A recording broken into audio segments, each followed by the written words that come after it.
Let's talk about it then. Gabriel Carrier then seems to be given a lesser responsibility in terms of the amount of money that they have to collect. Because if you looked at exactly what Yatani wanted them to collect, it was 2 trillion. But now the committee is telling Yatani, no, you can't make them collect any more. Just create an environment that's going to enable them collect lesser. The best thing to do, or let Kare keep on suffering and working the economy to the point that they're going to realize their target? So, the tax question really works 2 ways. So yes. There's the argument that is pro-government and there's the argument that is not pro-government. So of course the government wants to keep as much money as possible in your pocket and mine, because that's the only way we can spend, that's the only way we can save, that's the only way we can grow the private sector, that's the only way we can make our contribution in growing the economy. Yes. At the same time, the government wants to spend money day and night, and the only way they can do that is to tax you and I silly. So they're always torn between those two, and the former being the more rational thing to do, to not tax us, and more so that you and I can save in a bank. The bank can lend that money to the people who need it, like the gentleman you had in the morning who's a manufacturer. He can get the money, he can grow his business, he can compete. So the government and what the Treasury is saying that they want Kare to collect more is, like I told you, all this is coming from the IMF and the requirements that we have. You're at this level of debt, we need this level of taxes to match that. But that's not how it works. We literally just came back from a pandemic, and people are still struggling to even meet the targets that they were, or other payments they were making even the last year. Yes. Now, if you were to think about it, if I sit and think that there's no sector that has not been taxed since 2018. In 2018, the government had over 20 new taxes. In 2019, they scrapped quite a number of exemptions. They're looking to increase CGT from about 5% to 20%. It's ridiculous. How are people even going to do major transactions? This is the time when supermarkets are thinking about doing mergers and acquisitions. How are they going to do that? Now they're thinking about taxing matatus again. Those are proper evasions. In short, yes, we should try and increase the tax basket. That's okay, and that's well and good, because everybody needs to pay their fair share. But there is actually no room for that. If you sit and look at it, the only way you do it is increase efficiency. And I take them back to what we keep telling them: increasing your taxes, just cut your damn expenses. Simple as that. Equity Bank has announced plans to extend repayment periods on a third of its loans by 3 years to cushion customers hard hit by the coronavirus pandemic. Equity Bank Group Holdings CEO James Mwangi said they offered to extend the loan moratoriums to 35% of the loan book beyond the 1 year allowed by the regulator to help customers recover. Now, the lender, whose loan portfolio stood at 302.4 billion shillings as of September 2020, thereby expects about 105.8 billion shillings repayment to be extended by 3 years. Last year, the Central Bank of Kenya allowed lenders to extend loan repayment for a year to help households and businesses cope with reduced revenues during the pandemic. Now, the lender indicates that most restructuring has been in the form of moratoriums on principals and interests, followed by renegotiated terms, including maturities, interest rates, and fees on a tiny portion of interest rate freeze. Good. Just before we cross over to Josh this morning, let's look at exactly what has been Equity's performance all the way from 2019 to 2020. All right, let's cross over and look at what has been their net income. All right, let's totally on selected performance indicators, total income that has kept on falling all the way to where we are in the Q3 over 2020. All right, let's look at another analysis really of Equity's performance, and that is where the talking point is. They will see their profits from 2019 dipping down 24% to 2020.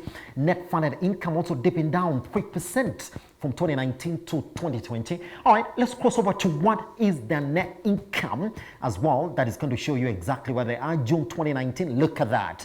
All the way from 5B to 3B as of June 2020, sort of highlighting the effects of the coronavirus pandemic. Josh, let me bring you in on this.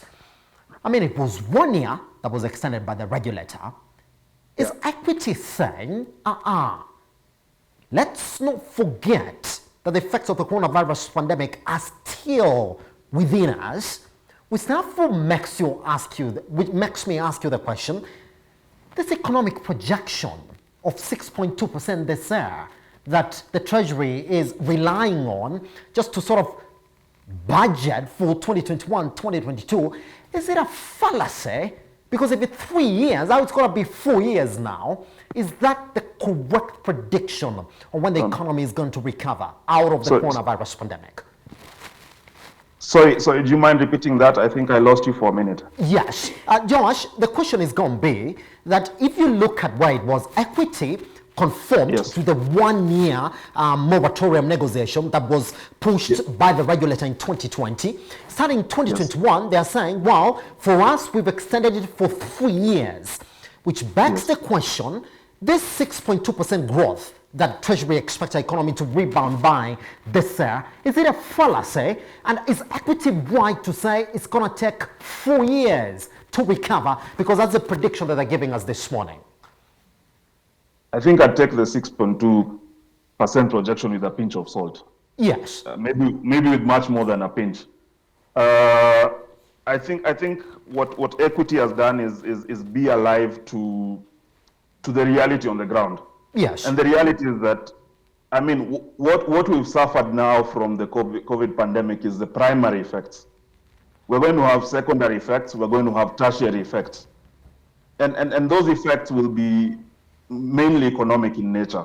So I think it's foolhardy to think that, for example, a 1 year moratorium is enough, or to think that the economy is going to bounce back this year. I think all evidence points to the contrary.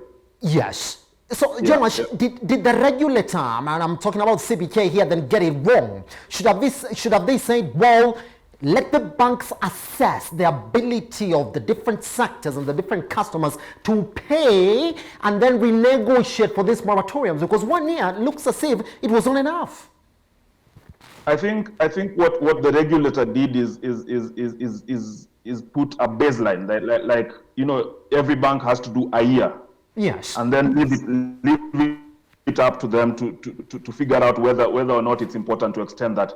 And in figuring that out, the banks will have to be driven by logic. And I'll give you an analogy. When the mafia was rampant in America in the 80s going into the 90s, they did a lot of Shylock business and usury and lending money. Yes. And typically what the captains would be told by the Godfather is that it's bad business to kill the person who owes you money.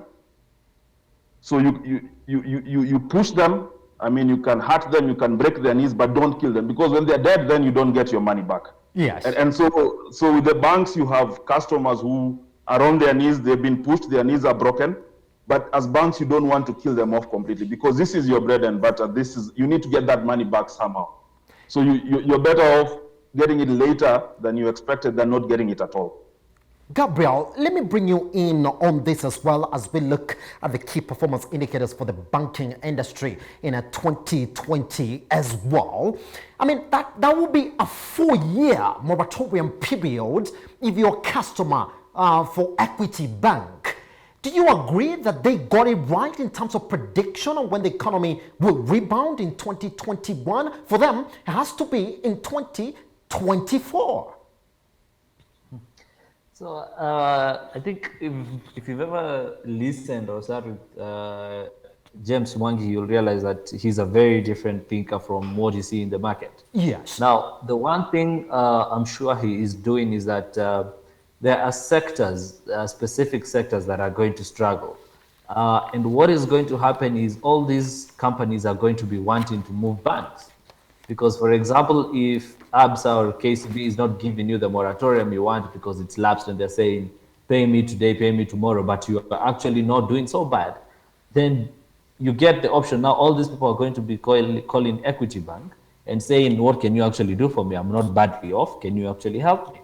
So that's one trick that he's using. Two is that he is actually partially correct. Yes. There are sectors that are not going to get back to where they are. For example, there are people who had just gone into a massive expansion. For example, if you are a hotel and you've undertaken a 500 million renovation, and when I say 500 million, that is actually the average of how much these hotels spend every 5 years for renovations.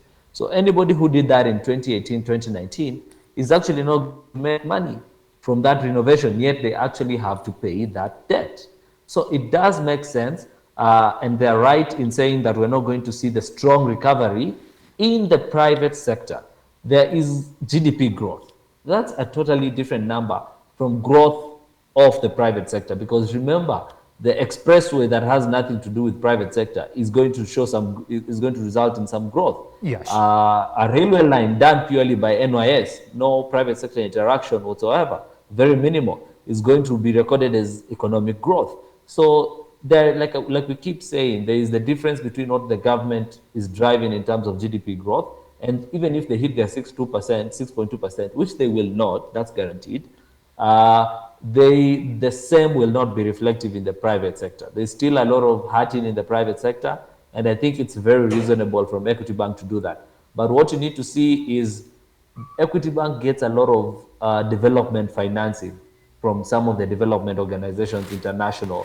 So what James Monk is not telling you that he might have received 50 billion to lend to SMEs without requiring them to pay. That's what they're not telling you. But most of these banks receive development financing, which requires them to give their customers way more flexible terms.